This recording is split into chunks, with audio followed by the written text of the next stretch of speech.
पाहत आहात बहुजन हिताय न्यूज, जनसामान्यांचा बुलंद आवाज। आज संध्याकाळी कॉम्रेड मनोहर टाकसाळचे दुसरे स्मृतिदिन साठी आपण इकडे आहोत आणि आजच्या व्याख्यानासाठी आपण मला इथे आमंत्रण दिलं त्याबद्दल मला शब्द नाही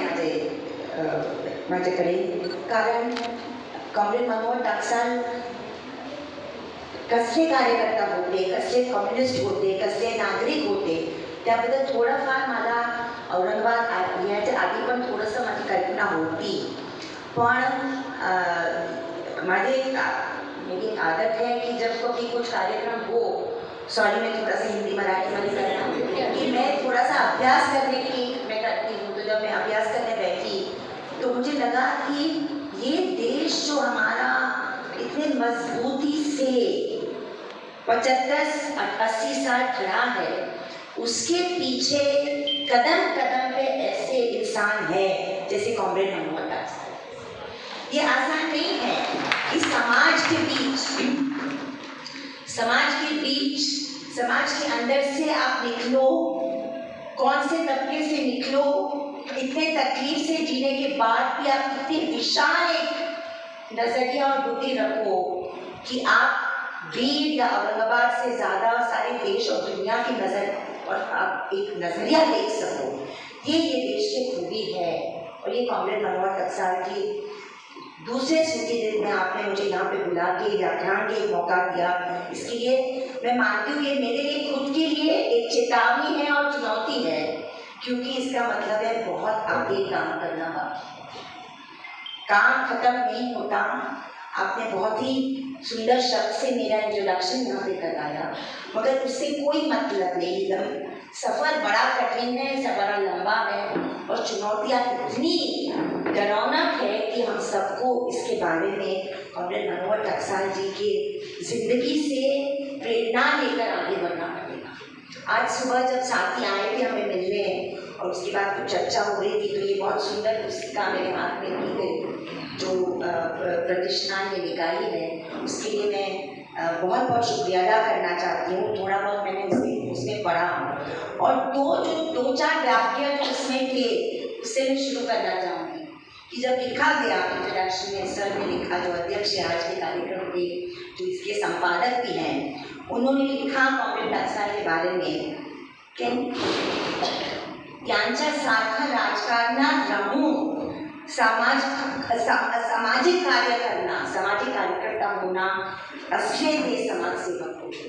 मतलब ये जो एक दूरी बन गई है राजनीति और समाज सेवा के बीच में, ये हमारे, मुझे लगता है, राजनीति की सबसे बड़ा फेलियर है आज के 21वीं सदी के भारत हिंदुस्तान में। और जब तक राजनीति में वो भावना और वो वसूल वापस नहीं आएंगे कि हमें करना है समाज का काम, हमें करना है समाज में बराबरी लाने का काम, जैसे डॉक्टर बाबा साहेब अम्बेडकर ने चेतावनी दी थी हमें 25 नवंबर 1949 को कि हमने अपने आप को राजनीतिक आज़ादी ज़रूर दी, मगर हमारा समाज जो है वो आर्थिक और सामाजिक गैर बराबरी पे टिका है। और जब तक हम वो गैर बराबरी को खत्म करने के ऊपर चलबल और संघर्ष नहीं करेंगे, तब तक हम नहीं, ये हमारा जो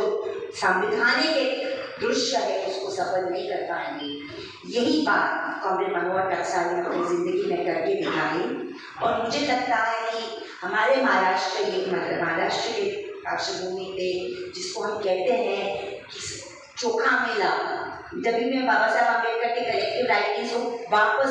पढ़ती हूँ, कितने बार पढ़े हमने,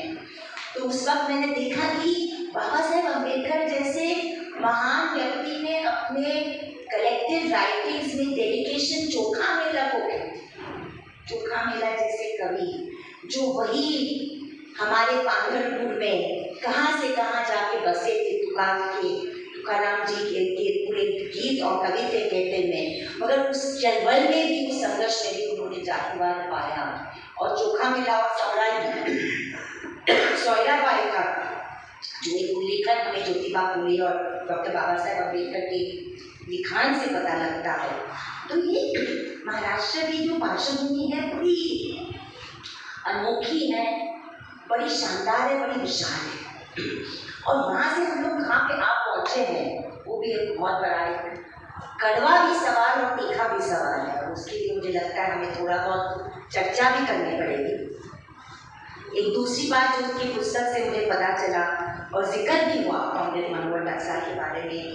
50 साल पहले अंतर जातीय विवाह करना एक बहुत बड़ी बात थी, और वही बात उनके अलग अलग जाति धर्म के लोग हैं, एक ही घर और एक परिवार में। तो मुझे लगता है कि ये चुनौती और चेतावनी अपने आप को लेते हुए कि हमारे सामने किस तरह की चुनौतियां हैं आज भी भारत के लोकशाही में,